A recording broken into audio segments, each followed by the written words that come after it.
Chairman of the Presidential Task Force, Honorable Ministers of Health, Honorable Ministers, ladies and gentlemen of the press.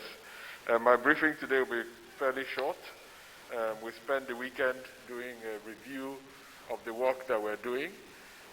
Throughout this response, 3 months now, we've got to keep the wheels rolling, supply chain going, IPC materials being delivered across the country, the labs working, supply chain to the lab, out of the lab. Now we have 23 labs across the network that have to be kept going.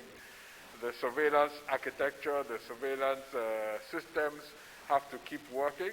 No matter whether it's Saturday, Sunday, these things have to work. So sometimes you take a break and review all the work that you're doing, plug some gaps, identify loopholes, and try and improve the system.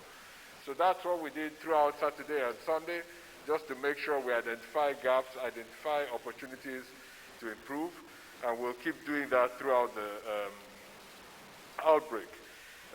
Like the Honorable Minister said, this is a new phase. We have to accept that there's community transmission happening, especially in Lagos and in Kano, and definitely in a few other cities in northern Nigeria, as well as in FCT.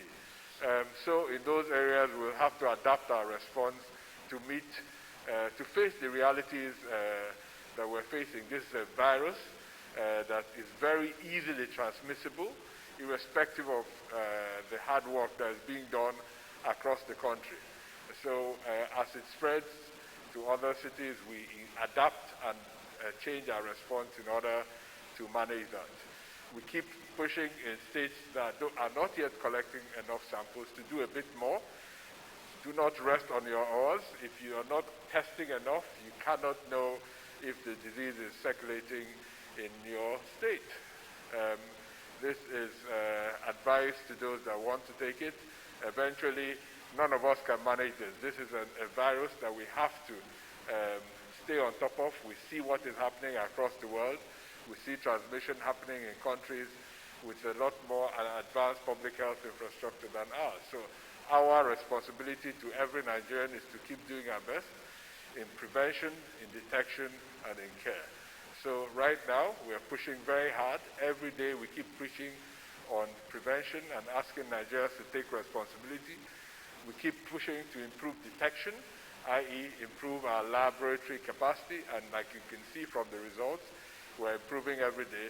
And now we keep changing and improving our care capacity. How do we provide increasing such large numbers of people the care that they need, both for themselves, but also to prevent transmission in their communities.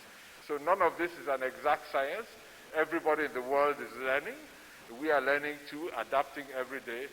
And as we learn, we adapt, we change, depending on the circumstances, not only of the virus, but in the circumstance in which it's circulating.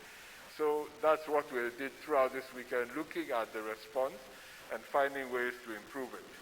One way we're going to improve it are new guidelines of integrating private sector labs into the testing, into the laboratory architecture.